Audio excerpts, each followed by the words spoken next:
My name is Sakshi Misra. Today I am presenting. The topic is pressure group and working method of American political system.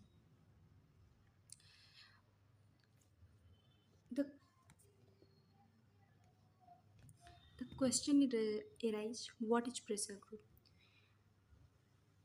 तो दबाव समूह ऐसे लोगों का संगठित समूह होता है. Working method of American political system. अमेरिकी राजनीतिक प्रणाली एक संघीय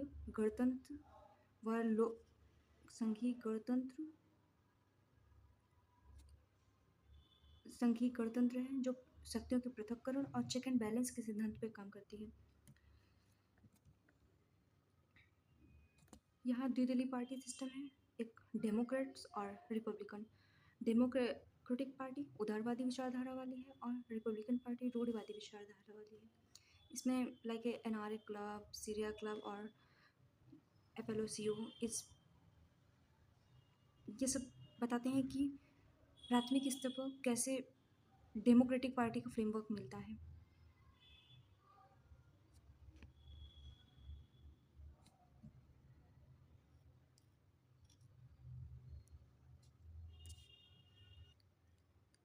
राजनीतिक दल और दबाव समूह में अंतर.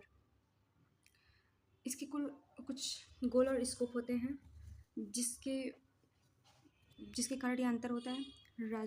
पॉलिटिकल पार्टीज, इनका मुख्य लक्ष्य होता है चुनाव जीतना और सत्ता हासिल करना. इनका एजेंडा बड़ा होता है, जैसे विदेश नीति, स्वास्थ्य, टैक्सेस आदि. प्रेशर ग्रुप, इनका लक्ष्य सत्ता पाना नहीं होता है बल्कि नीतियों को प्रभावित करना है कि किस प्रकार की नीतियाँ चल रही हैं, इस पर बल देते हैं.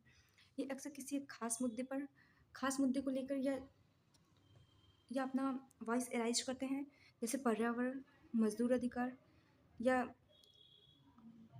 अन्य कोई प्रमुख मुद्दा लेके या केंद्रित. उनका वर्किंग मेथड होता है, जैसे राजनीतिक दल सरकार के अंदर रह के काम करते हैं, जबकि दबाव समूह बाहर से रह के दबाव डालते हैं ताकि कानून उनके उद्देश्यों के अनुसार बने. उदाहरण के लिए जैसे राजनीतिक दल हो गए डेमोक्रेट्स और रिपब्लिकन, दबाव समूह हो गए एनआरए और सियरा क्लब पर्यावरण के लिए था, और एएफएल सीआईओ ये मजदूरों के लिए संघ था.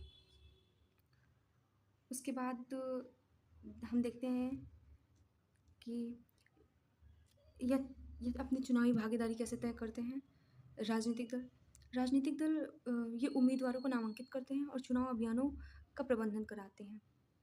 दबाव समूह ये उम्मीदवार नहीं खड़ा करते हैं बल्कि इसके बजाय ये मौजूदा दलों के उम्मीदवारों का समर्थन करते हैं और जो इनके उद्देश्यों को साथ देते हैं उन्हें चुनाव के लिए धन पीएससीज के माध्यम से उपलब्ध कराते हैं. इसके बाद मेथड्स ऑफ इन्फ्लुएंस, इन पे प्रभाव डालने के तरीके क्या हैं. फर्स्ट है लॉबिंग, सेकंड है मुकदमेबाजी. First lobbying. दबाव समूह कांग्रेस के सदस्यों, अमेरिका के कॉन्टेक्स्ट में बात हो रही है तो कांग्रेस उसकी संसद को कहते हैं कि सदस्यों से मिलने, तकनीकी जानकारी या कानूनों का मसौदा देने के लिए पेशेवर लॉबिस्ट किराए पर लेते हैं. मुकदमेबाजी.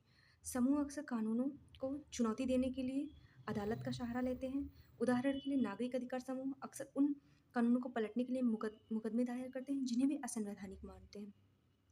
जिनको भी वो असंवैधानिक मानते हैं वो उनके लिए मुकदमे दायर करते हैं. उसके बाद नेक्स्ट स्लाइड में मूव करते हैं. राजनीतिक दल बनाम दबाव समूह. इसके कुछ प्रमुख अंतर हैं, जैसे फर्स्ट है इसका प्राइमरी एम. राजनीतिक दल का प्राइमरी एम होता है सरकार बनाकर सत्ता का प्रयोग करना, और वहीं दबाव समूह का मुख्य लक्ष्य होता है सरकार की नीतियों को प्रभावित करना. वो किस प्रकार सरकार की नीतियों को प्रभावित कर रहे हैं वो इस पर बल देते हैं. और इसका सेकेंड अंतर है सदस्यता. राजनीतिक दल में व्यापक और समावेशी मतदाता होते हैं, मतलब समावेशी लोग या फिर लाखों मतदाता होते हैं.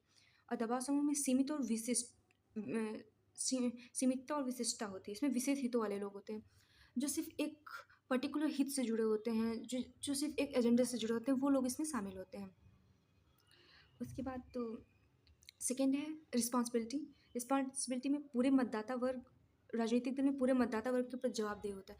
कोई भी पॉलिटिकल पार्टी होगी, अगर कोई उसे जिता रहा है तो वह जनता के लिए ही है, और पूरी जो भी उसको वोट किया है, पूरा मतदाता, जो जितना भी मतदाता है वो उसके प्रति जवाबदेह होगा।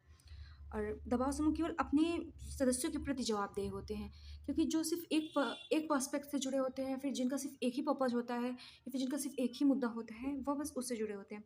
और इनका मेथड्स, वर्किंग मेथड्स ये हैं। पॉलिटिकल पार्टी का चुनाव लड़ना और मतदान करवाना। पॉलिटिकल पार्टी का पर्टिकुलर एम ही है चुनाव लड़ना और मतदान करवाना। और सेकंड प्रेशर ग्रुप का है लॉबिंग लॉबिंग बनाना और धन देना और सार्वजनिक आंदोलन करना। ये इसके कुछ ये इसके कुछ प्रमुख अंतर अंतर देखे जा सकते हैं। Okay, thank you.